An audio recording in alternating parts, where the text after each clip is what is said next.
A few months ago, my girlfriend and I took our dream trip around the world, visiting Hong Kong, Singapore, the Maldives, and the United Arab Emirates.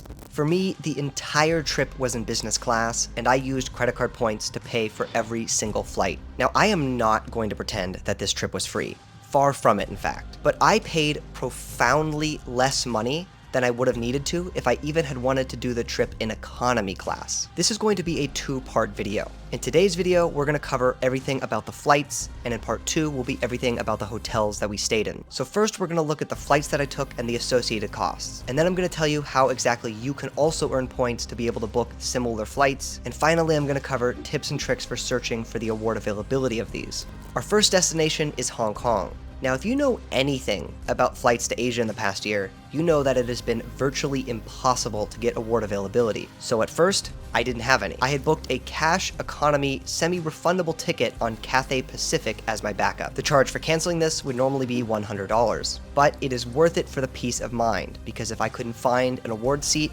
I was not going to be able to go on this trip. This is a great strategy I like to employ because it means you have a backup. I'm not sitting there scared in the weeks prior, oh, I won't be able to get a flight, I won't be able to go on my dream trip.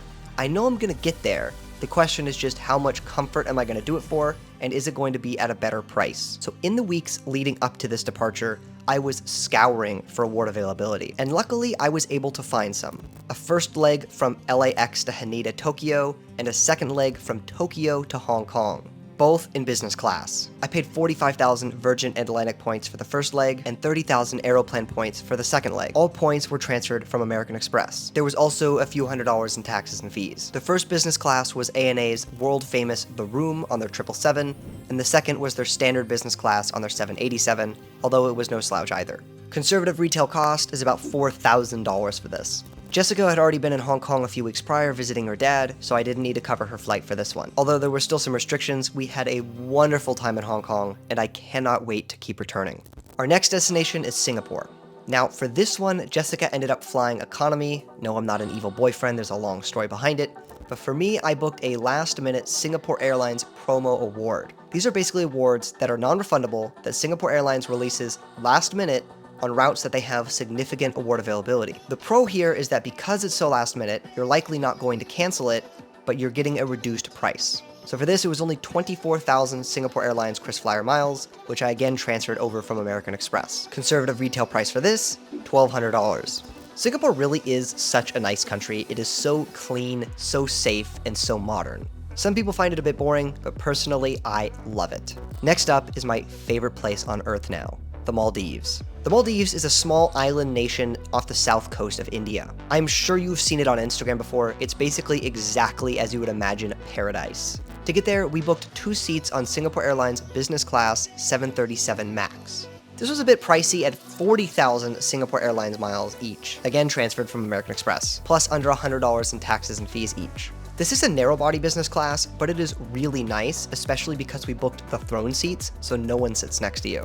This was Jessica's very first time flying business class, and she had a blast. If you want to impress your girlfriend, just get her a seat on business class. Words cannot describe how nice the Maldives is. People that say it's overrated either haven't been or just don't have the travel style suited to the Maldives. It's not a place where you're going out every day, exploring local islands and doing things. It is a place to relax. It is the poster child of paradise. After very sadly leaving the Maldives, it is now time to go to Dubai in the United Arab Emirates. For this, we routed via Doha, so going Malé to Doha to Dubai. This was booked on Qatar Airways 777 business class for 40,000 British Airways Avios each, transferred over to Qatar Airways. And then to get the British Airways Avios, we transferred from American Express yet again. There was also a few $100s of taxes and fees here. Overall, a nice product, can't really complain. And one very cool thing is the flight from Doha to Dubai is technically a first-class flight, although being the same product as Qatar Airways normal business class. This is really cool because it granted us access in Doha to the Al Safwa first-class lounge, which is one of the best first-class lounges in the world, if not the best. This included a free, what is essentially a hotel room, 24-hour dining, and an actual jacuzzi, where Retail price for this, about $2,000 each, so about $4,000 total. Dubai was an amazing city. Similar to Singapore, it is so safe, clean, and modern, it's wonderful. Before this trip, I never truly experienced what it's like in international safe cities. My only experience had been things like Los Angeles, New York, and San Francisco, which it's not even in the same universe as these other countries. Returning home, we also took Qatar Airways via Dubai to Doha to Los Angeles. Now this was very nice because this is their Q Suites business class, which is largely considered to be the world's best business class. You've got a lie flat, double bed in the sky, shutting doors, dine on demand, the works.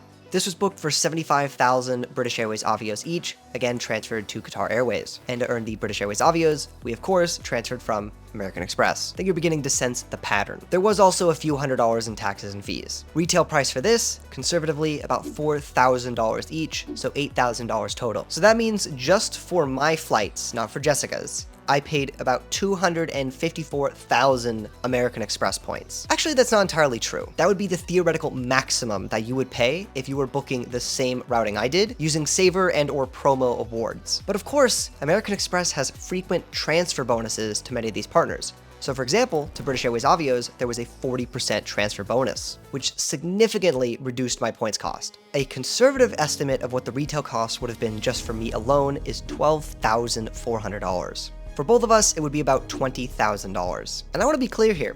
This was actually a fairly expensive around the world business class. Not all the routes were optimally planned. For example, the 40,000 points from Singapore to Malé, that's a fairly expensive ticket. If you planned this outright and did it far enough in advance, you could actually do it for less points than we did, especially if you take advantage of the transfer bonuses. So how do you earn the necessary number of points to be able to achieve this? I must have had to spend hundreds of thousands of dollars on random purchases I didn't need, right? Mainly, I just earned these from sign-up bonuses from American Express credit cards. For example, if you open the American Express Platinum card at its 150,000 point offer, plus a high tier offer of the American Express Gold card, I'd pretty confidently say you'd have enough points to do this same type of trip. If you're taking advantage of transfer bonuses, you would easily have enough. And I'm not saying that there's not annual fees on those cards, or you don't have to do a fairly decent amount of spending to be able to reach that sign-up bonus, but it's much easier than you might think. If you do plan to apply for any credit cards and you want to help support the channel, please consider using the affiliate links in the description. It helps out so much you have no idea. Please just make sure the offer is competitive first. I'm not trying to rip anyone off. So yeah, to be honest, if I was doing a trip like this again, I would mainly use American Express points. Those tend to be the best for flights. You just have the greatest variety of powerful transfer options. Another great one, if you wanted to do this way cheaper than how I did it, would be via ANA. You can book an around the world business class ticket using ANA miles for under 150,000 miles. Although it is a bit of an undertaking to be able to book this. Okay, so let's say you have enough points to now book this. Let's say you went ahead and got cards from American Express or some other issuer, but when you're searching for these business class seats, you're finding no award availability. Or if there is any, it's significantly higher than what I told you it would cost. And the reason for that is we're looking for Saver award availability, basically the base tier, the cheapest theoretical price that an award flight can cost on points. This has gotten very tough to find in recent years, but luckily we still can have a couple tricks up our sleeve. The single most powerful ability to be able to take these super hard to book business or first class flights is going to be flexibility. When there are seats available, usually it's not going to be available on every date. It's only going to be certain dates. Sometimes they'll be very peak dates, sometimes they'll be very off-peak dates. It's just going to depend. So the more flexible you are with your dates, the higher chance you're going to have to be able to book these super rare redemptions. If you can't be fully flexible, I recommend doing the trick I described earlier, trying to book a somewhat refundable economy ticket that you can cancel at very worst for a marginal fee, so that if a good redemption opens up, if a great business class seat opens up, you can just cancel the economy ticket after booking that nicer business class using points. Because award availability tends to get really good for these seats as you get closer in. Depends on the airline, but as a general trend, as you get really close in, maybe within 2-3 weeks of departure, the space opens up much easier. If you don't want to do that, your other option then is booking super far out. So basically the day the airline schedule opens up. When the schedule opens, there'll usually be at least a few seats that you can book in business class using your points. These will get scooped up very, very quickly though, so just make sure you do it fast. In terms of a tool to search for these business class seats, I recommend something like Seats.Aero, link in the description, which basically displays all available seats for most major airlines. So instead of you having to search for each individual day and finding that nothing's open, it will just display everything that is open. There is also a free version of it, which is still very powerful. The final tip I'll give to you when finding these rare award availabilities is joining deal groups or community groups. Because a lot of times it won't be that like, oh, there's a seat opening up here and there, let me grab it. It will be the whole calendar of all the flights opens up at once, and there'll be seats open on every single day, and it will be gone within a few hours. But if you're able to grab it within that few hour window, you'll have your choice of dates. One I would recommend is the Travel Lane Discord group, also linked in the description. 100% for free, nothing for sale, I don't charge any money. We drop award availabilities and deal alerts all the time. I promise we'll be able to help you book one of your business class seats. So I hope I've been able to provide you significant value today. Please let me know in the comments down below if you have any questions about anything I discussed, and I would be happy to reply. Be sure to stay subscribed for part 2, where we're going to cover every single hotel I stayed at, the retail cost, and the points cost that I paid. I will see you in the next one.